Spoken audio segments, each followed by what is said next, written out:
साथियों, आज मैं आपको कुछ ऐसे लोग दिखाऊंगा जो अपने आप को देशभक्त कहते हैं, लेकिन समय समय पर वो ऐसे बयान देते हैं जिससे कि हमारे देश की सरकार की तो खिल्ली उड़ती ही है। साथ ही साथ हमारे देश की सुरक्षा एजेंसियों के कारगुजारी पर भी बात आती है। सबसे पहले आप ये वीडियो देखिए।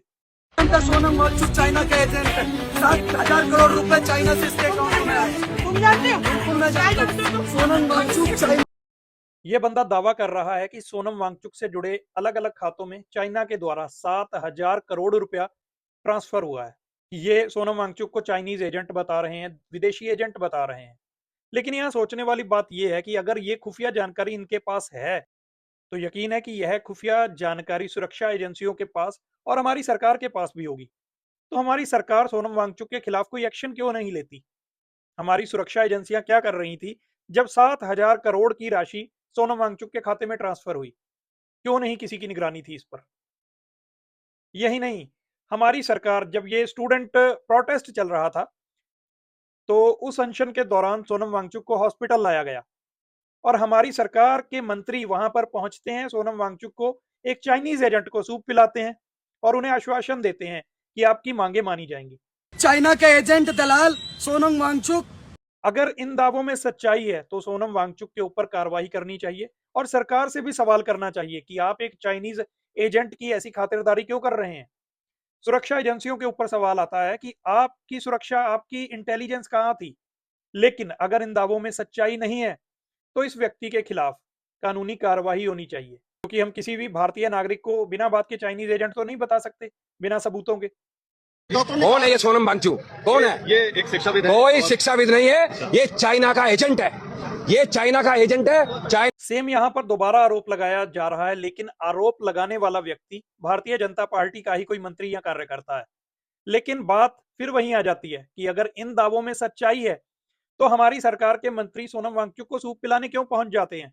क्यों उन्हें आश्वासन देने पहुंच जाते हैं?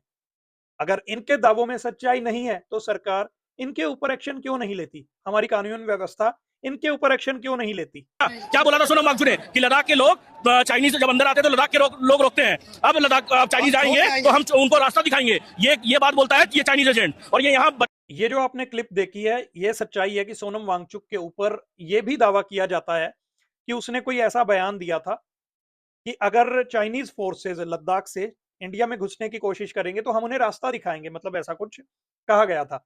लेकिन इस दावे में भी कितनी सच्चाई है, मैं आपको आगे वीडियो में दिखाता हूं। मैं दो क्लिप चलाऊंगा, एक एडिटेड है और एक रियल, तो आपको ये जानकारी हो जाएगी कि इन दावों में कितनी सच्चाई है। जब चीन घुस आता है तो लद्दाख के लोग जान देकर रोकते हैं, मगर अब अगर भारत सरकार हमारे लिए कुछ नहीं कर रहा है तो अगली बार वो आए तो हम उनको रास्ता दिखाएंगे, हम रोकेंगे नहीं। और यहाँ के एक फेमस कॉमेडियन हैं जिन्होंने कहा कि जब चीन घुस आता है तो लद्दाख के लोग जान देकर रोकते हैं, मगर अब अगर भारत सरकार हमारे लिए कुछ नहीं कर रहा है तो अगली बार वो आए तो हम उनको रास्ता दिखाएंगे, हम रोकेंगे नहीं, हम जान क्यों दे। और लद्दाख के लोग हर बार की तरह भारत की रक्षा करते रहेंगे, सैनिकों की तरह। जय हिंद, जय भारत। ये क्लिप देखकर आपको समझ आ गया होगा कि आजकल सोशल मीडिया के ऊपर इस तरह लोग ऐसी एडिटेड वीडियो बनाकर छोटी सी क्लिप, पूरे बयान में से छोटी सी क्लिप काटकर कैसे लोगों को बहकाते हैं, अफवाह फैलाते हैं। अब इनके पीछे कौन से आईटी सेल काम कर रहे हैं, ये आपको खुद ही पता होगा, मैं बताना नहीं चाहता। लेकिन लोगों से एक अपील है कि जब कभी भी आपके सामने ऐसी क्लिप आती है, तो पूरा बयान देखने की कोशिश किया कीजिए, ना कि एक छोटी सी क्लिप को लेकर किसी भी व्यक्ति को देशद्रोही या चाइनीज एजेंट बता दीजिए। स्टूडेंट प्रोटेस्ट में कई ऐसे बच्चे मिले हैं जिनका कहना है कि हम परेशान हैं क्योंकि हमारे जो माँ बाप हैं वो इन क्लिप्स को देखकर ये कहते हैं कि जो स्टूडेंट प्रोटेस्ट कर रहे हैं ये देशद्रोही हैं।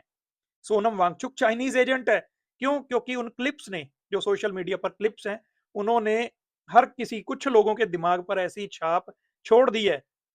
क्योंकि आजकल सोशल मीडिया का जमाना है, रील्स का जमाना है। लोग स्क्रॉल करते हैं, छोटी सी क्लिप देखते हैं और धारणा बना लेते हैं। पूरा बयान सुनने की जहमत कोई नहीं करता। लेकिन सरकार से ये गुजारिश है, अगर कुछ लोग ऐसी हरकतें कर रहे हैं तो इनके ऊपर एक्शन लेना चाहिए। अगर इनके दावों में सच्चाई है, तो जो देशद्रोही हैं उनके खिलाफ भी एक्शन होना चाहिए।